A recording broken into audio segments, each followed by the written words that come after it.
Parliamo di sanità, si rafforza in Veneto l'alta specialità per la diagnosi e la cura dei tumori. È stata inaugurata a Castelfranco una sede distaccata dello IOV, una nuova struttura all'avanguardia dell'Istituto Oncologico Veneto di Padova, che è in prima linea da sempre nella prevenzione. Un investimento da 20 milioni.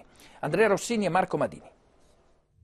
Cresce l'Istituto Oncologico Veneto, estendendosi nel territorio con l'apertura di una sede distaccata presso il San Giacomo di Castelfranco Veneto. Si realizza un sogno, che è quello di creare questi satelliti nel territorio dell'Istituto Oncologico Veneto. L'Istituto Oncologico Veneto significa cure oncologiche di altissima qualità per i nostri veneti e non solo. Il nucleo centrale resta a Padova, ma la struttura dell'ex Busonera non riusciva più a soddisfare l'incremento costante di richieste registrato nei 12 anni di vita dello IOV. Considerati i problemi proprio strutturali edilizi, in effetti Padova non riusciva a soddisfare, a garantire ulteriore praticamente unità operativa e ulteriori autospecialità.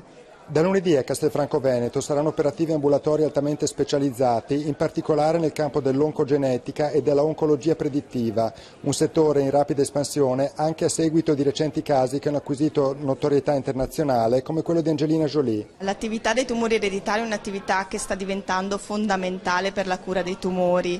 Sono attività che sono cresciute negli ultimi anni, negli ultimi 10 anni ci sono stati dei passaggi innovativi molto importanti, quindi è importantissimo selezionare le famiglie e i pazienti che hanno diritto a questo tipo di consulenza e proporre loro, quando è il caso, il test genetico. A regime, entro fine 2019, lo IOV a Castelfranco Veneto accoglierà, oltre agli ambulatori, anche i reparti, 138 posti letto con 25 posti per pazienti extra regione e le chirurgie, a partire da quella dell'esofago dal febbraio prossimo. Il costo complessivo dell'operazione è di 20 milioni.